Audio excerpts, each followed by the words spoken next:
My name is Ron Augustine. The name of my business is Bocage Apiary.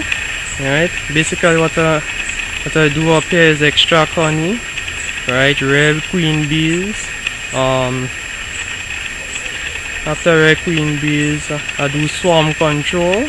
That is when the bees getting big and crowded. I do swarm control. Okay, right now I'll take you to show you inside my factory to see how you extract the honey after you take it out from the bees, the beehives. What happens out here? Well, you're noticing the far end there. Those are some new hives that I just made recently. In order to make new hives, you need to get brood from the older hives. Brood is basically young bees or bees before they come out of the cell. That is brood, right? And you get brood, you get young bees, and you set them up on stand like how you see I set them up right there. And then you let them, and then you give them a queen cell in 2 to 3 days time. You give them a queen cell, and then you allow them to make new queens, and then they'll make new colonies. Like these, the bigger ones are big established colonies, while those little ones are called nukes. Right? Those little one box ones are called them nukes. Like small hives. Now, basically the bees go through a life cycle, right? It's a 20-day life cycle, right? Like, okay, it takes 20 days for when the queen lays an egg to when the adult worker bee emerges from the cell. Understand? Okay. Okay. It takes another 20 days for when the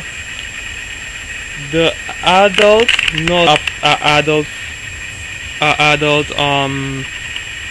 field bee, right? And adult field bee will continue its life until it dies out. Understand? Right. Now let me show you after. You see right at the entrance here? Those are flying in and out there. Those are field bees. Those are just stay right at the entrance, but they're not flying in and out. Or guard bees. Like you see this one, so that is like a guard bee. That is like a guard bee. They're not too wise to get too close too long, because they might start to get a little bit aggressive. Just produce all the big set of honey up here, up in Mount Rose. Like more in the middle of the island, the Kakoli tree does tend to produce the honey, while in the lower parts of the island, it does tend to be the Campeche. So this is a major producer of honey, a major honey flowering plant. As you can see, Kakoli, for the pods. This is the fruit of the Kakoli. Okay.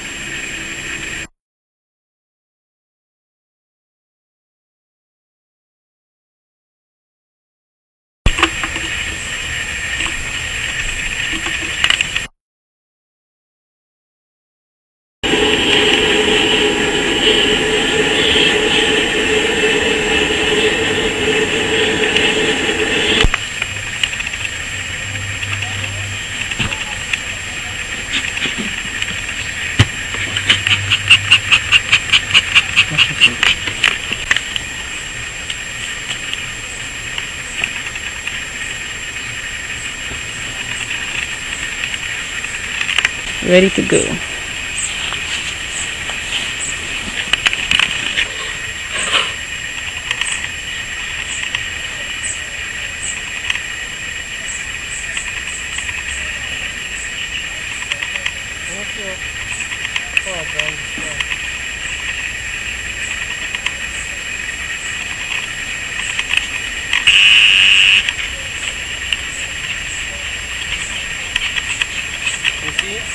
I even mark some dates on the one that's new.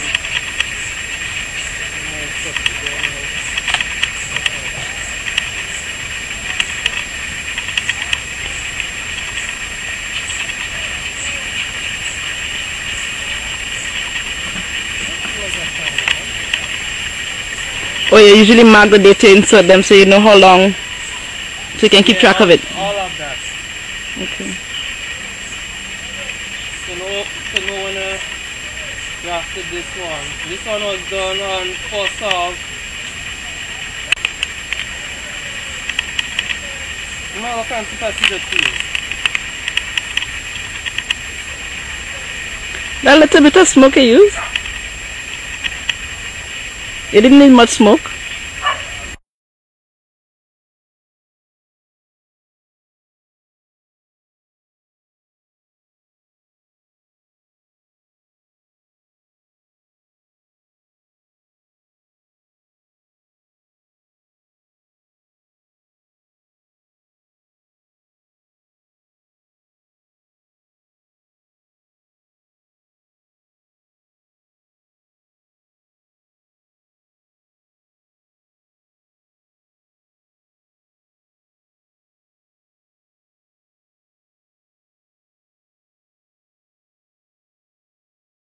You start putting them on the thing.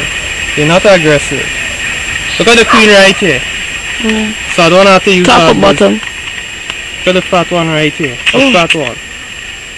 You're not aggressive. No, they're quite...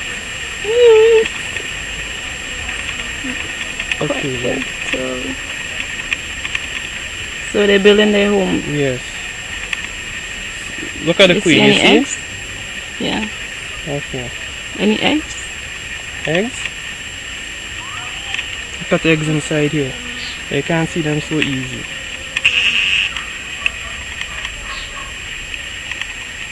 You seen little ones and then? Little white one.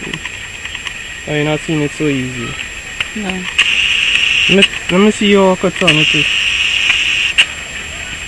Look. Come at this angle here. You see? Don't make any sudden movement. Okay. Please don't. Okay? Okay, I think we have enough. You had enough? Yeah. Okay. You see the brown seal patches? That are called brood. Right? Okay. Look at the honey on top here. The brown seal patches are brood. The orange little things inside there is pollen. Right? The shiny liquid is honey. Nectar that you just get. Right? You see them? Yep. And the little white warm thing that you're seeing inside there is larva and brood. Okay. Right? Okay. Good. Okay. Okay. Alright, and look at the queen. Get all the queen. Look at the queen right up there. Yeah, See we got it? the queen. Okay, the longest looking bee right there.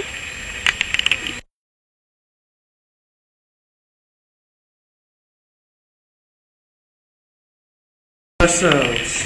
Notice how the holes are looking bigger. Each one they call a cell. This is drone cells. They are bigger compared to the worker cells, which are small. This is a frame which contains worker cells. So you see the difference between drone cells and worker cells? One Bigger. a lot bigger than the other. Would one give more honey than the other? Which one? Well, one will store more honey than the other. The bigger one will store more honey and more capacity. So you get a difference? Look at the frame close to each other. And Yeah. you can see the big difference. Nice difference. Okay. So you want this one to cut? This one would be easier? Yes. This one will be a piece of it. All you just have to do is just Okay. Sorry, one of these frames. Approximately, like, give me an idea how much honey you would extract from it if you were to use just one. I know a box containing 10 frames, maybe about like this size of frame, maybe about 3 imperial gallons. Right? So, okay.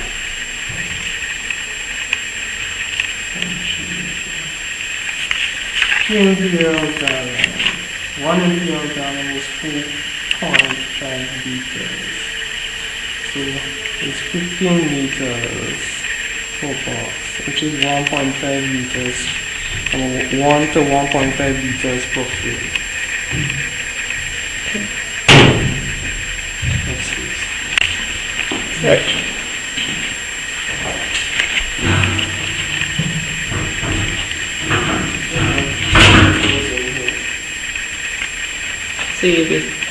So this, what would happen with this here? What happens? Oh, the honey comes out to run out into the bucket there. And then I'll just put one out in it.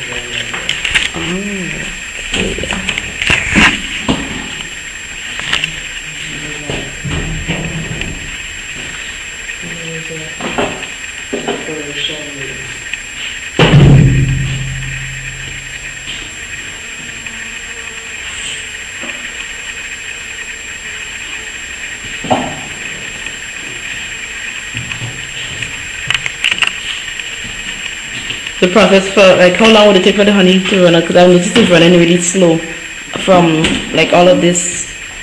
How long would it take for it to run out? I'll leave the carton there for about 5 days, probably. And then bring it out and then I'll put that in a bucket. And then a big steel pot and then I just move everything. And melt it out and then what? And then wax. You have to put it out. You see? You want to put the cartons and things here. You have to make this for beeswax. Oh, you make these? Yes, beeswax. And the beeswax I use now to make bee foundation. You see? This is bee foundation. That is the foundation. Alright, you see what it is? That all got broken. And this foundation is what, and the foundation that you're holding right now, right? I have to insert it in between those frames and they build it up and seal it off with honey. Understand? Oh. So basically nothing gets wasted in this process. That's the whole idea.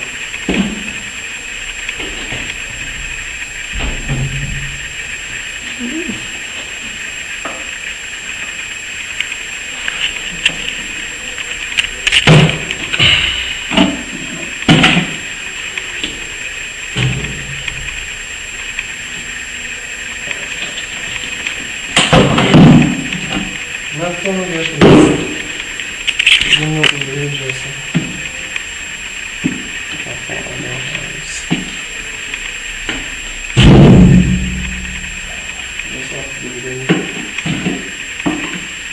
So the process where you remove them, like what you're doing now, how often do you do this? Oh, extraction? Extraction, yeah. It depends on the weather, the flowering plants, and the bees. No, as I was saying, the bees have a life cycle, right? And then also you have to take in consideration the weather pattern as well as the flowering plants. Right? First of all, plants must be flowering before you can get honey. Right? And for the plants to make honey, the weather pattern has to be right. When swarm control and keep the bees at home by giving them adequate room on time, then your productivity will become great. Right? And the market, there's always market for honey. Market is never a problem for honey. Not to my knowledge. Would you encourage young persons, other people to get involved in beekeeping and bee rearing? And if so, well, you see, the thing is, to be really to be truthful, first of all, you have to have the land, right? In other words, okay, when I mean the land, it's just not, you just have one big piece of land in one place and you don't know where else. You need to have land in different places. At least an acre like 3 miles apart from each other. Like say for example, April in Gulf Coast. The next one is in Westerhout. They're at least 3 miles apart. The next one is up here. Up here is like almost 3 miles apart from Westerhout. And here is like almost 3 miles apart from La Sagesse. Right? See? At least when you give them space, they're able to produce. But now, if, like say, you're coming into beekeeping, and like say somebody already have bees in that area, and then you come and put more bees there, the overall productivity of both you and the person will decline. So it's something you have to be cautious about. Right? Yeah, it's profitable, and yes, if you can make it and you're willing to do it, well, come into it. But remember, you have to be dedicated to it. Eh? It's not just something you just throw some bees in a box and you just put 2 frames and you expect honey next day. That doesn't happen in beekeeping. You must, like when you're rearing queens, you must be aware of the bee life cycle, right? You must put on new comb and thing on them on time to prevent them from overcrowding, right?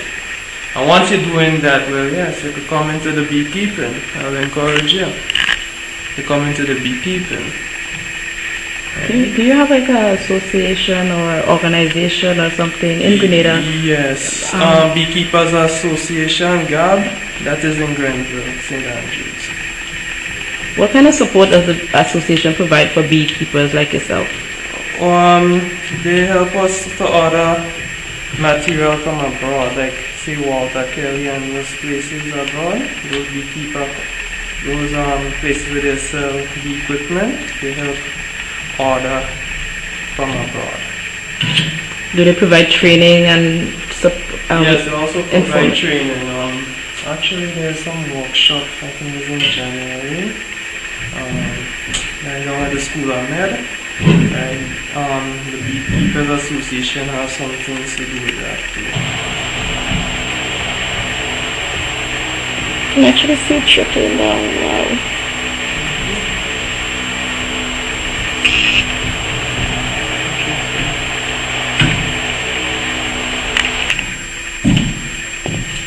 Tell me, what kind of difficulties that you encounter as a beekeeper? Okay, first of all, vandalism. Right? Like there are people who go and rob your honey. Right? They actually go with their own mask and everything and go and take out honey out of your beehive and things. Like I remember not too long ago there was an incident up in La Sagesse. And my neighbor, somebody went and robbed his bees and his honey. Right? Also there's well, when concerning the bees themselves, they like pests and disease, there's a thing I call varroa mites. That is a major pest in bees, so that is a major challenge. Right? That is like a primary pest. Then when the varroa mites weaken the bees, then secondary pests like the plumber ants, and those big ants, they go and attack the bees, as well as the wax moth. They'll go and destroy the beehives. That is secondary pest. But our primary pest is like the varroa mites. It's a little mite that tends to live on the bee. How do you protect yourself against varroa mite? Yeah. Okay. I have something called Apiguard, right, which is basically thyme oil. You know the small leaf thyme? Yeah.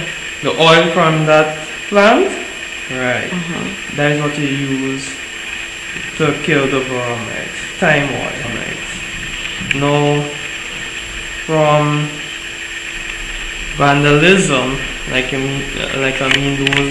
to protect yourself from that, first of all, you have to look for a decent location whereby not too far away from people, but at the same time not too close to people. Also, you set up little devices on your hives. Some devices might be GPS devices, others might be alarm devices, so if anybody come and interpret your bee, it's alarm at home. Right? So you know that people are doing, meddling with your bees. Do you personally, do you get much of that? People coming into your... Only once I experienced that down in our course. That is when I used to have them a little bit far from my house. But as I put them close to my house, no, they didn't really come and interpret my bees. Okay. Location is very important. You can't have them too isolated in the bush. Neither could you have them too close to people to prevent the bees from stinging people. So its location is critical.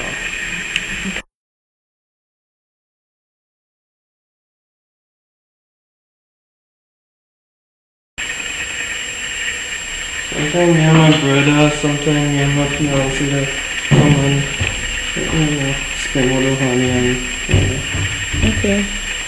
So you put each one in between the slot kind of thing? Yeah. And a deep frame.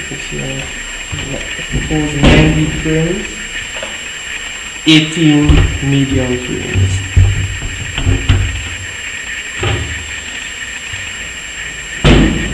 It holds 9 deep frames and 18 medium frames. So these are deep frames? Yeah, this is deep frame.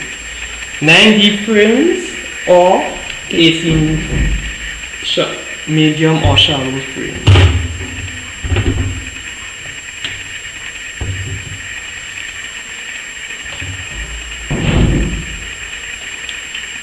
This frame number 9.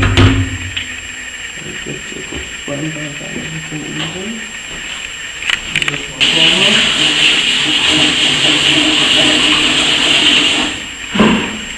Get things on the run.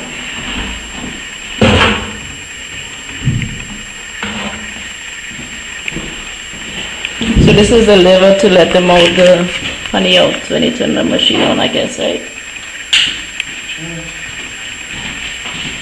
Awesome. And the machine spinning. We continue fighting.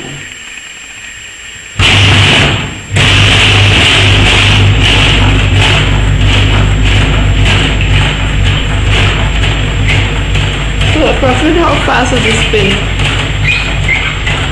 Machine? Like how much revolutions per minute? Yeah.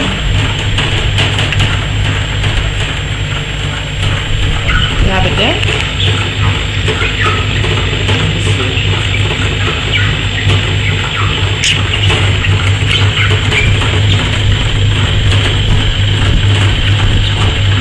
RPM 320. The RPM for this is 320. Yeah, 320 revolutions per minute.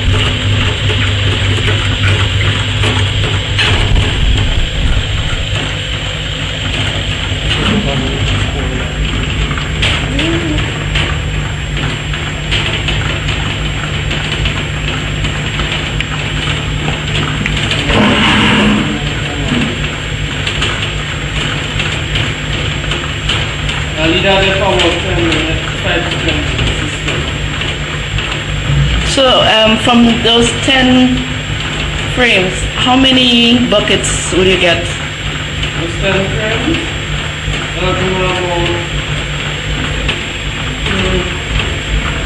One bucket, that bucket they're seeing is 5 US gallons, right? So the bucket might reach maybe halfway. Halfway, okay.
last extraction was just about Thursday, so I collected about 20 boxes.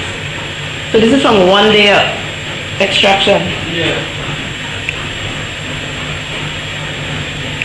It is about 20 boxes. Small, medium.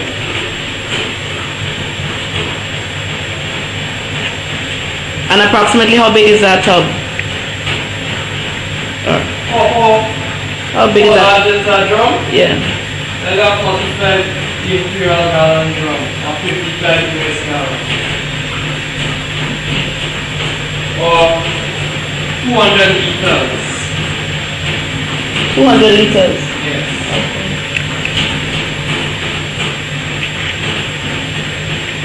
After this, what's the next step? To take the bucket and do that. This one, I'm going to put it for this.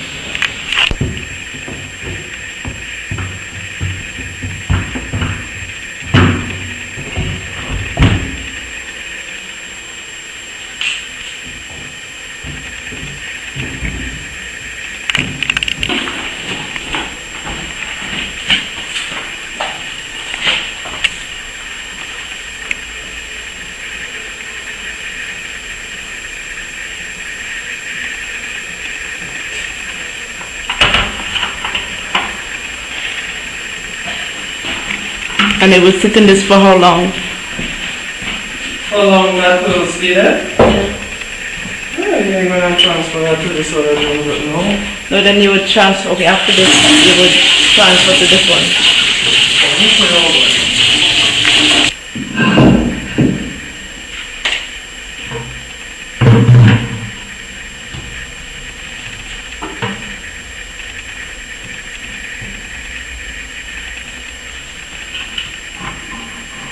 So all of the filter, the wax at the top would be...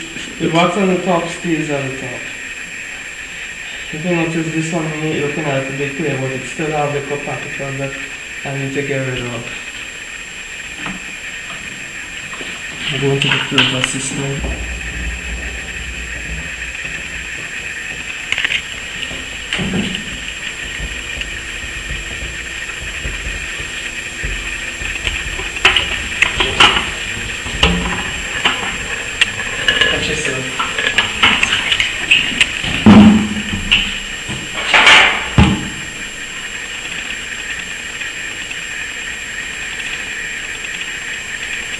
Here, come on, nice here.